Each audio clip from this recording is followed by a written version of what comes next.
Hello, ladies and gentlemen, and welcome to HOTFIX. Today, we're going to be talking about EA and their announcement of they're going to add microtransactions to absolutely every game they produce from here onwards, Mr. Kirioth. So, I do believe a very good place to start is a quote from a fellow over at EA. Well, this is EA's Chief Financial Officer, Blake Jorgensen, who, by the way, has a quality name. And yeah, but he sounds like some sort of... Yeah, whatever. Mr. Blake Jorgensen said that we're building into all of our games the ability to pay for things along the way, either to get to a higher level to buy a new character, to buy a truck, a gun, whatever it might be, and consumers are enjoying and embracing that way of the business. I don't think English is his first language, but that's what he said. So I like the way it's truck. Buy a truck? In what game would you buy a truck? What the hell? Oh dear. So I guess the question is, well, why the hell are they doing this? And I guess the very simple answer to that is, it's for money, Mr. Kirioth, more money. Now, we need to clear this up a bit because businesses are out there to make money. Even if you look at like Valve and you look at Blizzard, these are probably the two companies which are held in the highest regard with gamers, especially PC gamers. They still do things to make money. Businesses need to make money, yeah? So EA doing something to make money is not inherently bad, although the way they kind of go about it is pretty bad because it's a typical, like, I mean, almost has a feel of like a cash grab to it, but we'll get onto that. So, apparently, in the last quarter, EA generated $25 million of revenue from microtransactions alone, right? So that's in 1 quarter of the year. Now, there are 3 quarters in the year, so you've got Q1, Q2, Q3, and Q4. So even based off that amount of revenue, if that is true, okay, that's a potential $100 million over an entire year at their current levels of microtransaction material. So, you know, the types of DLC they sell through the games, the types of like little piddly microtransaction things like, you know, stuff in Dead Space 3. On their mobile platforms, I think Sims 3 has got a shitload of microtransaction stuff in. Like you can buy a new sofa, a new chair or whatever. So if you're the EA money man, you would sit down and you'd be like, you know what? How many games do we actually put this microtransaction system into? Yeah. Maybe not as much as we could. So, you know what? Let's put it into every game. Now, they would have projections for how much this would generate, yeah? And if they can generate almost $100 million anyway, based off whatever they've got available at the moment in microtransactions, if every EA game's got it, well, that's, you know, you're looking at $500 million plus a year on microtransaction revenue, which is a fucking load of money. Now, before I let Kiri jump in, I think, like, in my mind, there are kind of like maybe 2 main or major reasons for this. So the first one obviously is they want to make more money. They're a business, and that's fine. And the second thing is games cost a lot of money to make. I think when the new consoles, this generation of consoles came in, I think team sizes grew, like development team sizes for games got massively bigger. I think they were like 10-fold bigger. You know, so if there were 10 people, suddenly they went up to 100 people and stuff like that. And, you know, you've got stories of games that have cost absolutely massive amounts of money to produce, like Star Wars The Old Republic comes to mind. You know, that cost a ludicrous amount of money to make, and that's an EA game.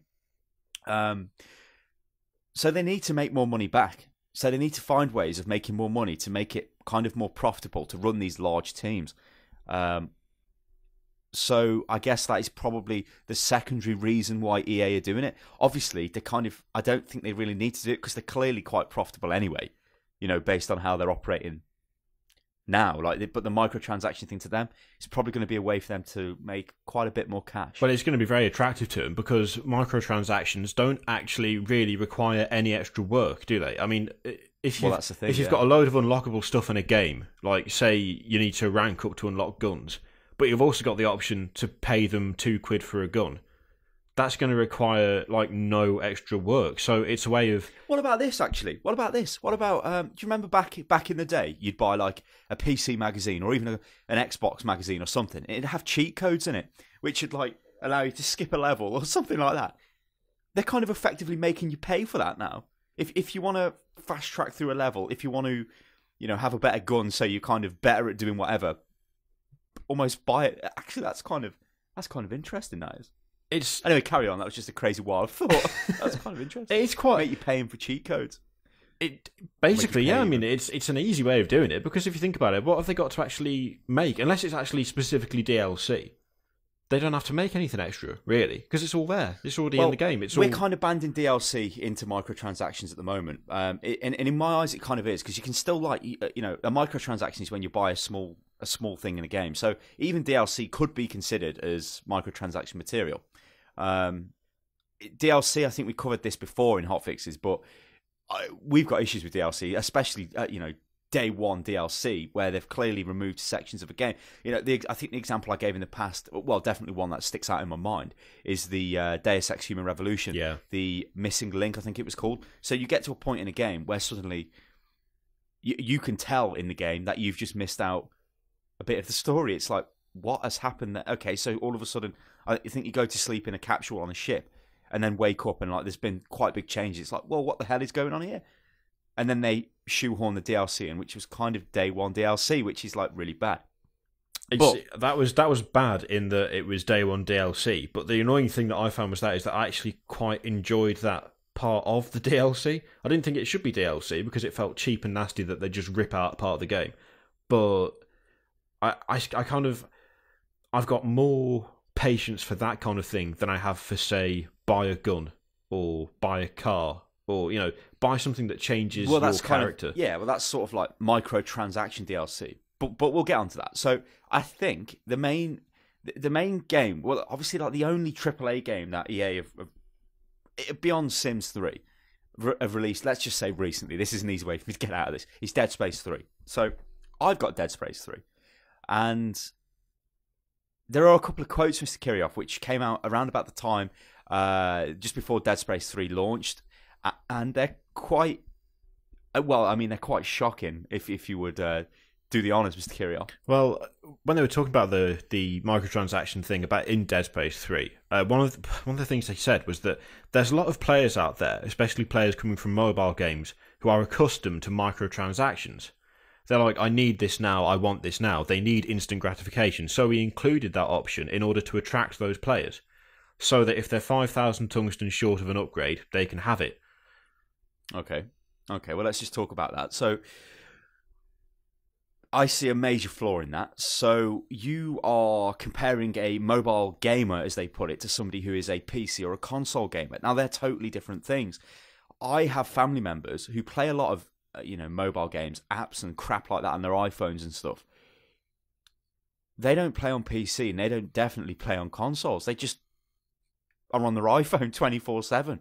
Yeah, they may buy little bits of microtransaction DLC or whatever within those games, but these are not people that are then going to go and buy Dead Space 3 and think the same type of thing. To me, this is EA applying this type of system.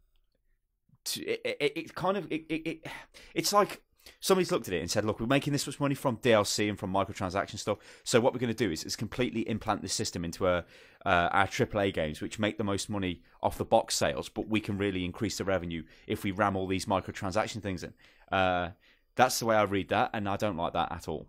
I can only assume that they've got better, they've done some sort of research or study into this as well, because I don't know anyone who plays mobile games who would look at Dead Space 3 and think, well, because I can buy a gun or buy stuff to make what I want, I will get this game. I don't understand how that works, because if someone has an obsession with Angry Birds, they are not immediately going to look at something like Dead Space 3 and think, well, they've both got microtransactions, therefore I shall buy it. I mean, it's not. But how does that even? Where's the crossover there? Where is the person? There is none. It's stupid. Yeah, I mean, and I know we're just saying based off the people that we know, but honestly, I don't see any crossover there at all. It's just basically a blatant money grab. So we move on. Well, one of the things in Dead Space 3 is the scavenging system, and again, they were talking about the microtransaction aspect of that. So they're saying the scavenger bot will go out, and sometimes when he comes back, he'll deliver ration seals. You'll start to accumulate ration seals at a pretty steady rate throughout the game. And everything that can be purchased with real-world dollars can also be purchased with ration seals. So you can buy the stuff in the game with real money, but you can also buy it with in-game currency as well. Yeah.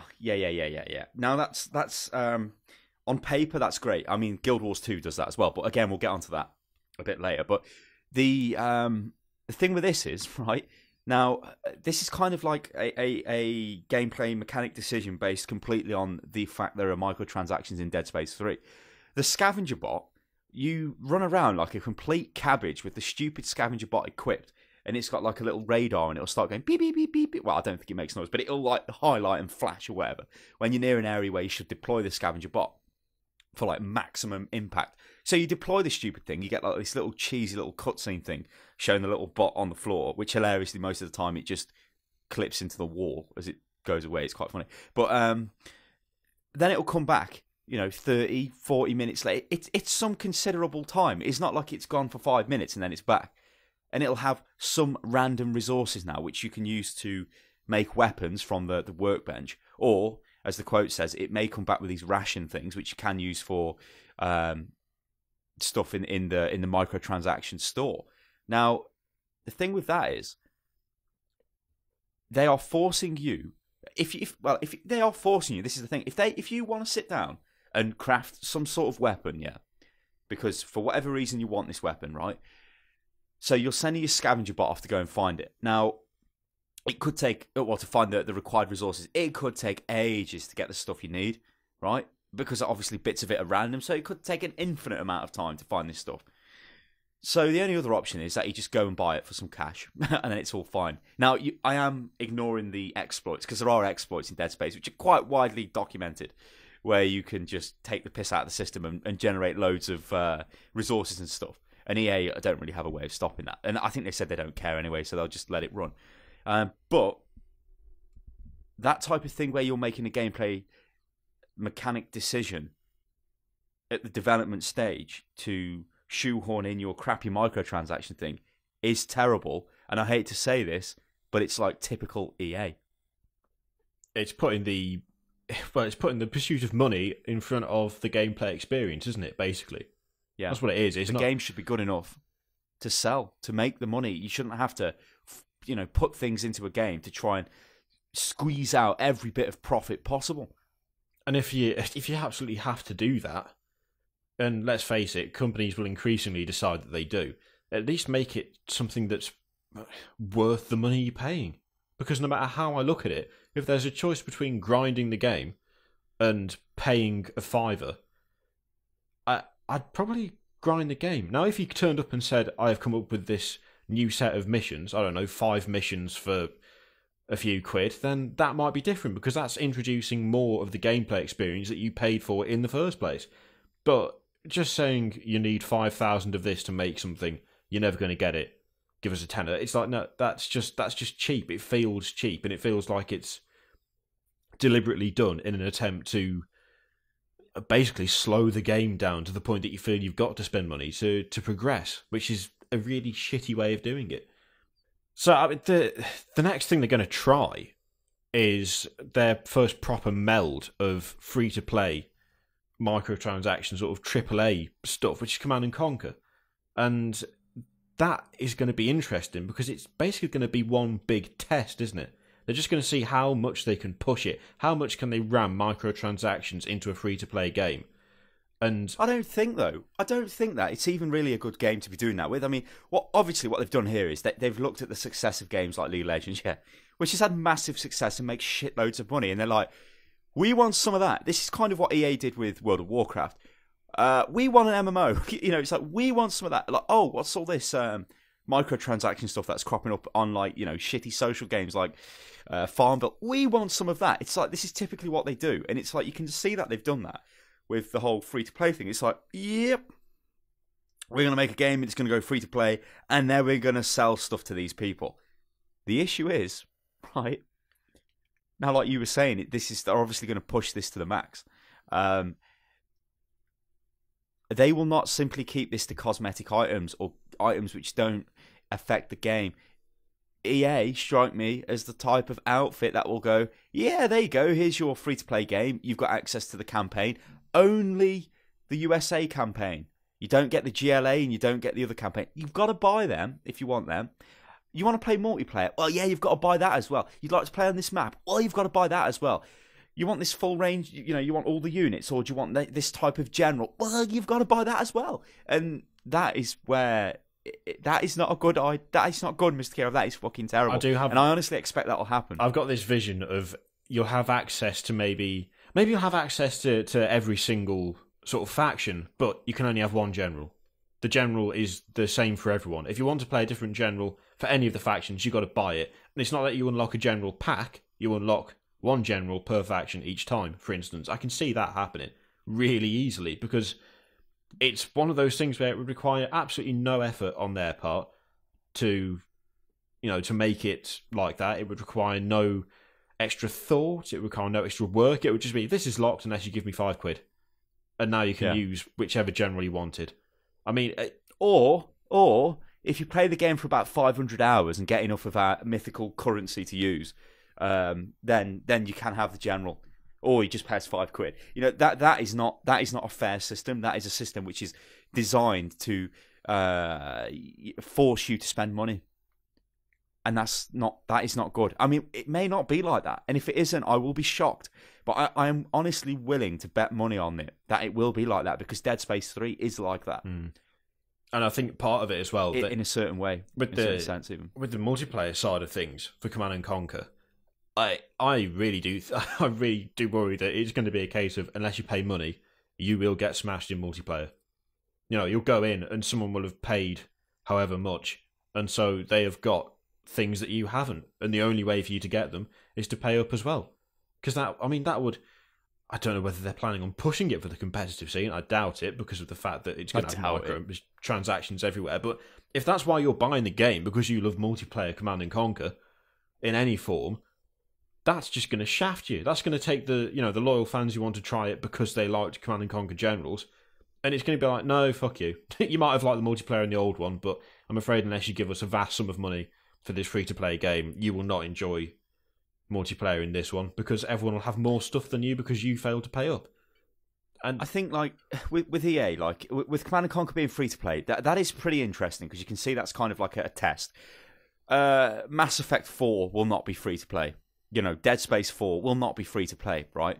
It's almost like EA want the cake and then they want everything else. It's like they've turned up to some sort of a party and they're like, yeah, I'll have everything. Or they're sitting in a restaurant. What do you like? What would you like, sir? Would you like the burger and chips? Like, well, I'll have everything. I see, sir. I see.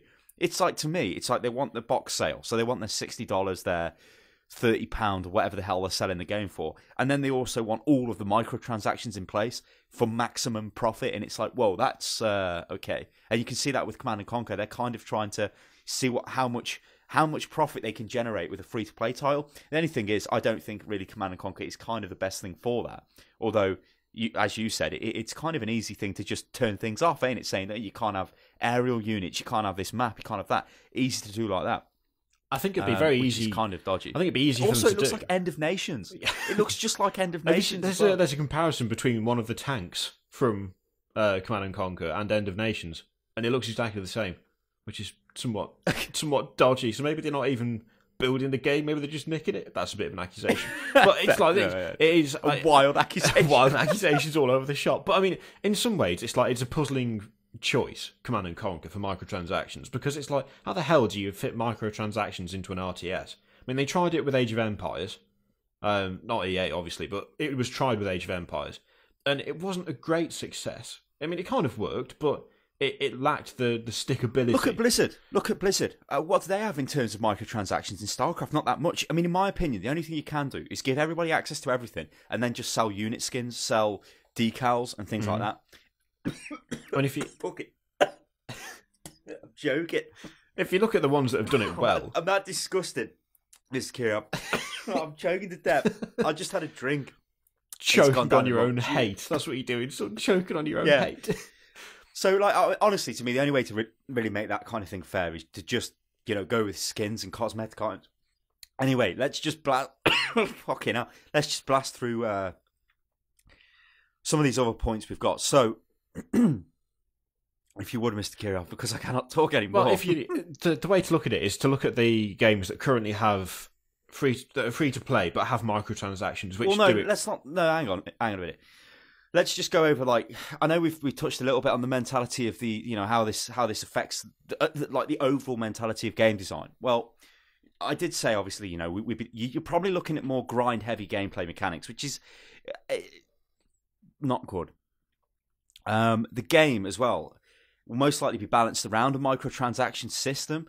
So, as we were just discussing with Command and Conquer, and its multiplayer aspect, if a game has got, you know, is so heavily integrated with microtransactions, you would have to spend a certain amount on that microtransaction system to be competitive in the multiplayer. So, I off the top of my head, like things like premium ammunition in certain games, or premium fuel for your jet, or something totally ridiculous. But you really need that to be competitive, because you can't use standard fuel, you can't use standard ammunition, because premium does twice the damage. You see what I'm saying? So you would kind of have to buy that to be competitive. So that, again, that would be forcing people to do it.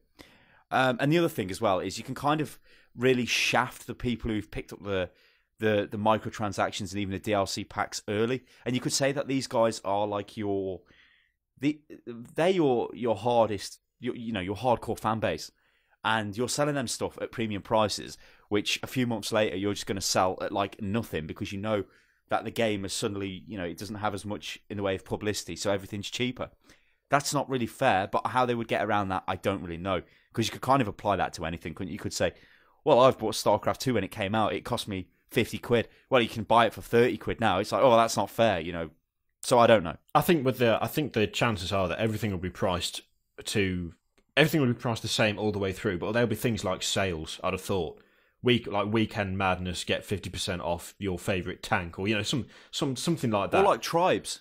Yeah, like the Tribes pack as well, the Tribes Game of the Year edition, which gives you all the guns, which is like great. It gives you everything. People would have been paying, you know, like people would have obviously paid more if they wanted to unlock stuff manually. Yeah. And I'm pretty sure it gives you everything, or it gives you quite a lot of the stuff. It's like, right. Yeah. Anyway, let's as you were about to go into before I rudely interrupted you, sir, games that get this right, you know, this is how EA should be working. Yeah. Working out their microtransaction system. So, because there are plenty of games on the totally the opposite end of the spectrum. If you look at Team Fortress 2, I mean, it's the most popular free-to-play FPS just ever, really. I mean, and all it does, you don't spend any money unless you want, like, a hat or a key to unlock a crate. It's like, there is practically nothing that you can buy.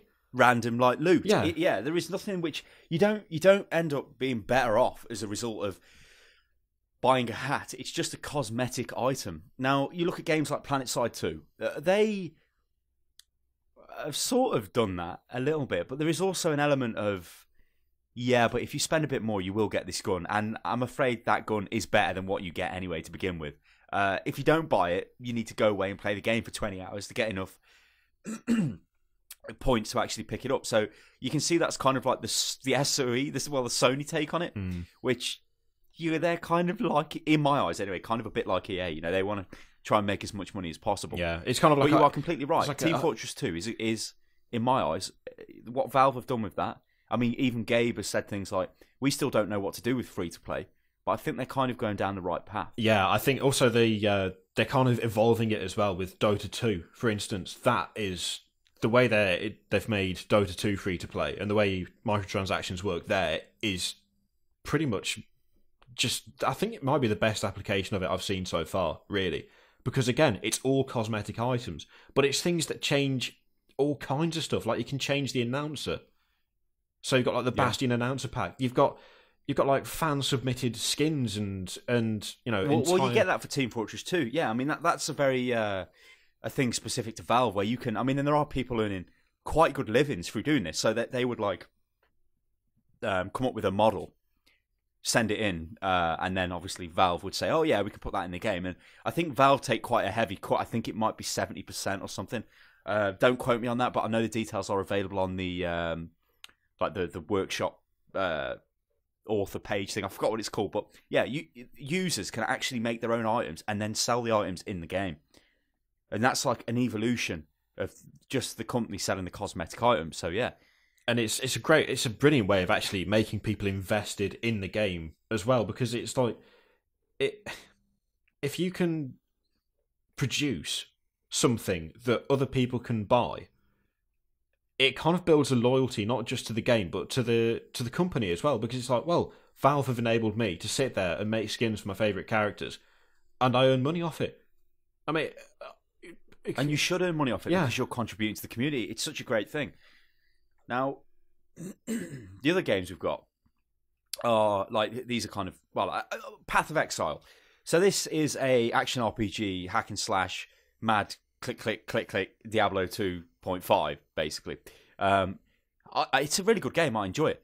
Now, they have no items that give you any kind of bonus or benefit to the game at all. They don't even have things like XP boost, which I am kind of okay with, like things like an XP boost or whatever. That's like not really that bad.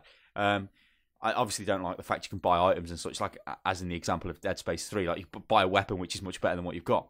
But Path of Exile, it's all cosmetic items. That's how you should do a free-to-play game, with microtransactions inside to support it, which is kind of another thing that we should highlight. LoL, Dota 2, Path of Exile, Team Fortress 2, they're all free-to-play with microtransactions, and they have a very good microtransaction system which doesn't directly impact on the gameplay, which is great.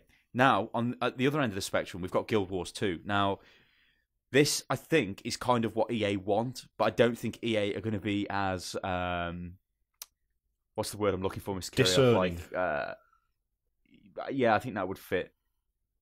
Then I don't think they're going to be... it's not the word I was looking for, fair. but it's what you... Yeah, basically, it's fair. As like, you can see, the Guild Wars 2 system is... I think it's called gems, but again, correct me if I'm wrong. You can buy the gems for money, real world money, and then use the gems to buy stuff, cosmetic items, like a mobile banker or stuff like that. But you can also use gold or the in-game currency to buy gems through a conversion system to then buy things off the real money store, which is like, oh, okay, so I don't actually have to spend any money because I can convert my in-game money that I earn through playing the game into the money which I can use in the store. That's a great way. But you also have to buy Guild Wars 2 as a box. So you have to pay $60, your £30, whatever. So you're buying the box and then you're paying for the microtransactions. Now, my personal experience, I bought Guild Wars 2 and played it. I didn't actually spend anything on the microtransactions because, to be honest, I didn't really care. Like, the stuff really wasn't for me, and it didn't really bother me. But I still paid for it. And I think EA are very much like unethical. That's the word I was after. Like, their way is like, you can see them selling the games, you can see them microtransactioning absolutely everything to the point of they are restricting parts of the game, or they'll sell you things that make the game really easy. Now, in a single player scenario, not too bad because it's single player. Yeah, it's still totally shit. Why would you buy weapons and stuff to complete the game faster? But in a multiplayer capacity, you can see them doing that anyway, and it just being a fucking shitfest because Bobby over there has got a fucking millionaire dad and he can just buy whatever he likes, and Jimmy is a poor bastard and he's getting smashed because he ain't got the fucking ammo because Bobby's got the premium ammo. I mean, if you want to ruin the single player experience for yourself by buying all the most overpowered items and blasting through it like you're some sort of Rambo god, then by all means knock yourself out, because that has no impact on me whatsoever. But if you're expected to play multiplayer against people who can one-shot you when you've got, like, I don't know, Johnny Shit Pistol on your team. Not Gorman's gun. Fucking hell, that'd be $1 billion. Just some crap. You've got all the shittest weapons and the shittest armour, and then someone comes up to you with a shotgun that fires fucking missiles in a robo suit and blows your head off because they've paid like 20 quid. That's bullshit. That's a really shitty way of doing microtransactions. And I really worry that that's what EA is going to end up doing. Well, let's throw this over to you guys. What do you think? How ethical do you think EA are going to be with this microtransaction system? Do you think it's a good idea? What do you think the reasons are why EA are actually going down this path? I mean, obviously, it's money, but there may be some other reasons that you guys can come up with. And I think we'll leave it at that, Mr. Kirioth. So hopefully you enjoyed HOTFIX. We haven't made a HOTFIX in a couple of weeks, so it has been refreshing to actually produce a HOTFIX. God love it, Mr. Kirioth. And yeah, make sure you follow me on Twitter, which is @UnitLostGaming. I tweet about the channel. You'll see me comment on videos and stuff like that. Follow Kirioth as well. He's @Kirioth. He tweets about crazy stuff. But he's definitely worth a follow, because if you're following me, you should be following Kirioth, because together, well, it's unit lost, oh dear. And yeah, have you got anything else you want to say, Mr. Kirioth, before we leave? Love it. No, good Lord. We'll catch you next time, people. Toodaloo.